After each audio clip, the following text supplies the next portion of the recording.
FBI plays in combating the national security threats posed by our nation's greatest threat, our nation's greatest security threat, China and the Chinese Communist Party. It's a fact that China is America's most significant national security threat. Isn't that correct? I would say so, sir. And you would agree with me that China wants to dominate the United States of America? I think that's largely their plan. And it wants Question on Chinese stock ownership. Rep. Hank Johnson pressed Kash Patel on whether he holds Chinese company stocks, suggesting a possible conflict of interest for someone serving as FBI director. Johnson accused Patel of putting his personal financial interests above the public interest of the United States. 2. Protecting pedophiles. Allegation.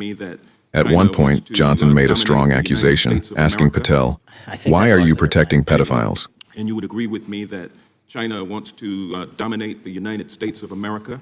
I think that's largely their plan. And they want to dominate the world, both militarily and economically. Isn't that correct? I think so. And sir, you've been FBI director for the last, 8 months? 7 months, yes. 7 months. And during that time, have you held any stock in any companies founded in China?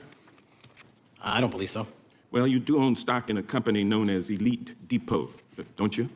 Which one, sorry? Elite Depot. You own stock. I think that's, I'll have to get back to you. I think it's a law firm and it's a company out of Singapore. Okay, well, no, the company out of Singapore, which is owned by Elite Depot, is the Shein Company, which was founded in China. Let me ask you this. Chinese companies steal trademarks. They produce counterfeit products and sell them over the internet on platforms such as Shein. They steal intellectual property. They steal data from American companies. And to me, it seems inconsistent with your role as FBI director that you would own stock in a company that is based in a country that is the nation's premier national security threat. It's like you are putting your own financial security over the security of the nation. I disagree with that characterization. Well, I think the American people look at it like it's a classic situation of the fox guarding the henhouse. If the FBI is charged with investigating espionage, economic espionage by companies controlled by the Chinese Communist Party, and you are the director of the FBI, you've got a conflict of interest. Sir, I would just show if there's any intimation that I'm against. Why are you holding on to this stock? It wasn't a decision I made. And it's valued at up to $5 million as of when you last reported, correct? $5 million in stock? No, I don't follow it. You don't follow it, but you're still making money off of it. I don't have any money off of anything. Well, what I have done... Trump's trade policies directly impact the value of that Chinese stock. Won't you agree with that? Which trade policy? I'm not a trade expert. Okay, all right. But I want to tell you this. Crazy on me today. Let me ask you this question. Why are you hiding pedophiles? Why are you shielding pedophiles? Why are you protecting pedophiles? The statement suggested Johnson believes Patel or the FBI under his leadership might be failing to take proper action on certain sexual abuse or pedophilia cases. Kash Patel's defense.